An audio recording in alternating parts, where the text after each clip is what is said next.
I mean, what are the contributors to what seems to be now a quite a failing show?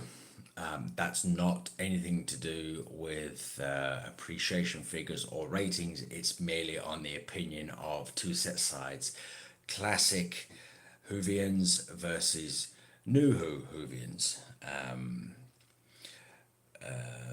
So obviously, let me just elaborate. People that watched classic Who, now that can be anyone from 63 up until 89, or the original run, to new Who lovers of 2005 to present day 2018.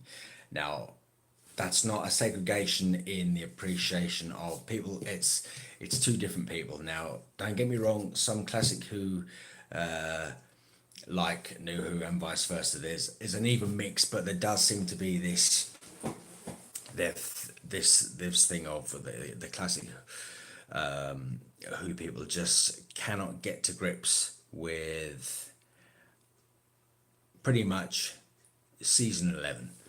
Now you do have a certain amount of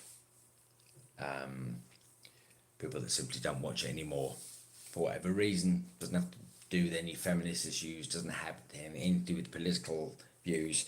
It's basically on just where the storylines and the story and the scripting is just not where it needs to be. We don't have we have very few classic writers now. We don't have the likes of, now here goes a load of name dropping now. So we don't have the we don't have Terence Disc. We don't have Terence Dix. We don't have Philip Hinchcliffe. We don't have Eric Saywood. We don't have Terry Nation. We don't have Stephen Moffat. That's not a dig. He's a very palpable and capable writer, but look, he just simply lost the plot, trying to take on too much, and ultimately sealed his own demise. But even said that, who else do we have? Oh God, you have Derek Spooner. You have from the early on. You have Derek Sherwin. To some extent, Barry Letts. You know, some of the classic writing, some of the sort of old gothic type stuff.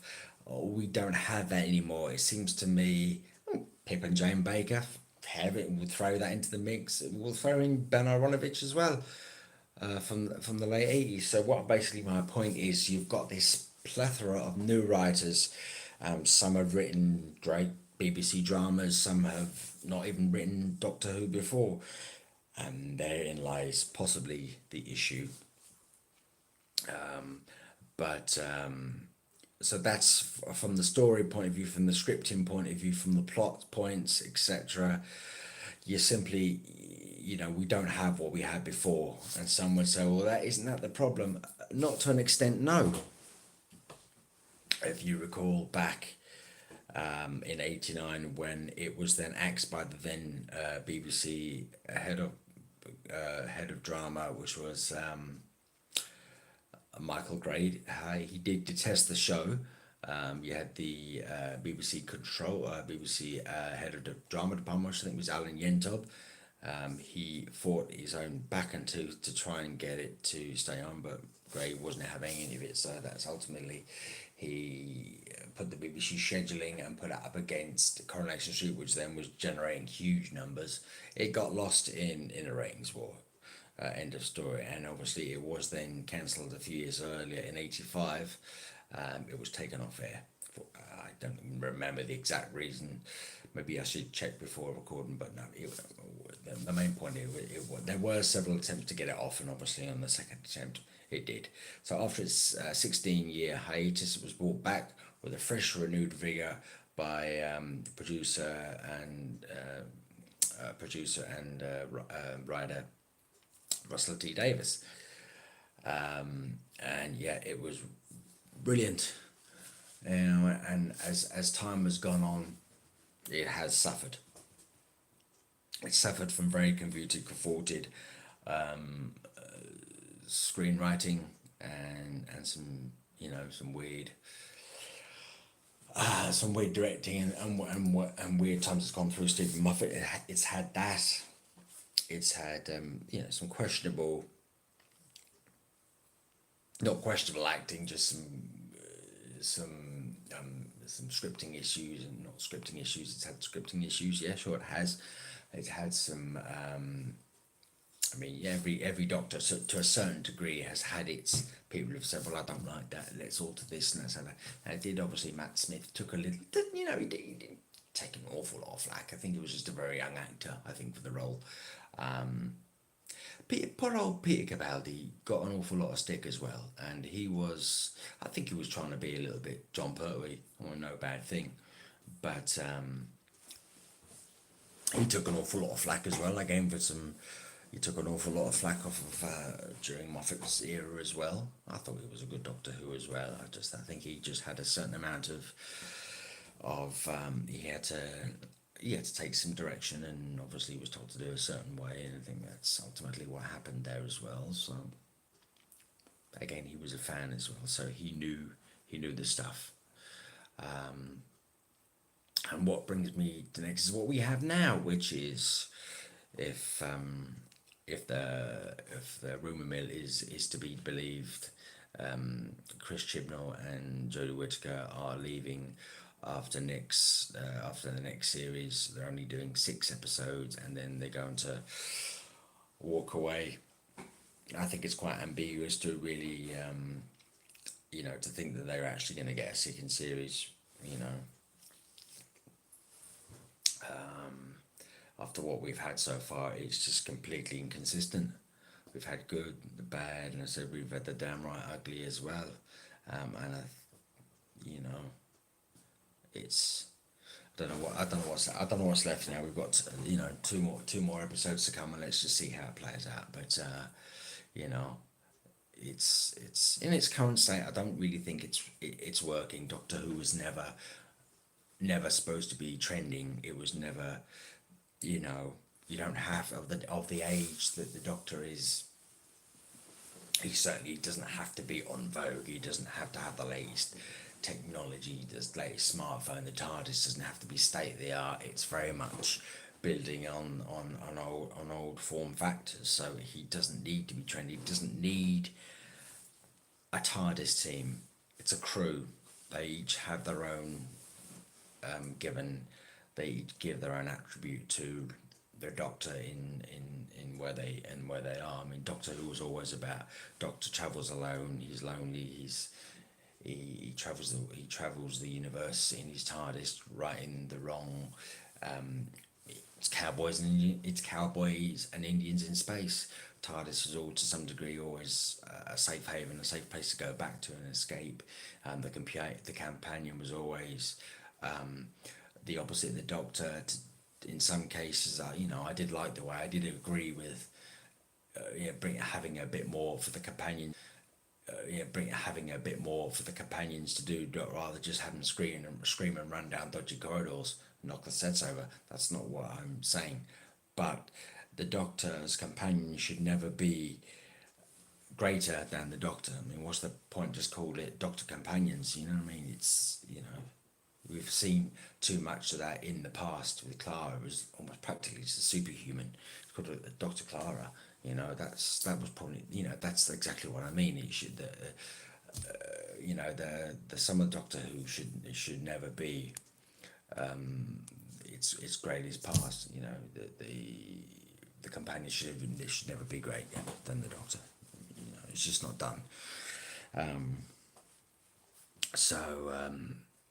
Anyway, I'll ramble on. There needs to be some changes, and what we currently have now is with Chris Chibnall, who's written a couple of Doctor Who episodes. To my memory, dinosaurs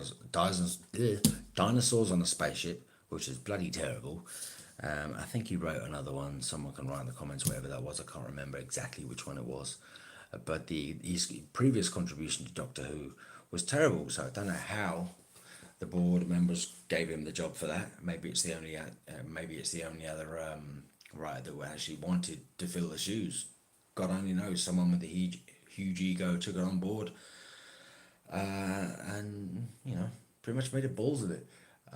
Jodie Whittaker's performance, initially I did like. Maybe I was a bit quick to judge her on a single or two, maybe two or three episodes. Maybe I should have given my critique solely based on the season, but started off well, and then it just went down. It went down too much. She's trying to portray too much Tennant. Oh, hang on. Oh yeah, right. I was a stupid blah, blah, and then just explains it. I mean, there's, you can't portray that much emotion like that. I'm not an actor, but what I see is unconvincing and very flawed. And my opinion, people love it. Some people love Jodie Whittaker, and that's fine. But I don't. I wouldn't say her performance had deteriorated. I think that she just got lucky on the first block of recording and nailed down something. But as going forward, it's too inconsistent. It's just not. Now, again, this going back to the rumours now, how the BBC policy lies at the BBC. Maybe the powers that be and the BBC. We don't know. Has she been asked to change her performance? Has she been asked to play 2018 to please a certain conglomeration of the public? Play it as if she's young, to bring the younger audience in. Play it as a bit of, to please the feminists. Play it to satisfy this area of the business, or play it towards this. Play a bit more child worthy. Don't play it for your 29, your 20, maybe your 25 to 35 conglomeration of the public. God only knows. That could be said for Chibnall. Maybe Chibnall has been asked to write for a younger audience. Maybe that's what's been said. God only knows. A seems to be blaming B, and B may be blaming A. God only knows at this stage. We're not privileged as members of the public liking a particular program. We don't know how much of the control is in which members' hands. That's ultimately what it is, I think. So anyway, that's just my point coming across. That's my contribution for that. I hope you enjoyed this conversation. I certainly enjoyed getting it off my chest now. Listening to maybe some like minds, give me some feedback on the video. Do you hate it? Do you like it? Will I continue to do them? It's in the YouTube community's hands. If you did like it, please do leave a like. If you want to see further or like other parts of the channel, gaming channel as it is, hit the subscribe button. And if you want to keep up to date with the latest content before anyone else gets it, hits the notification tab as well. Thanks very much for listening, people, and I will see you on the next video. Take care of yourselves now. Stay safe, play safe. Thanks now. Bye-bye.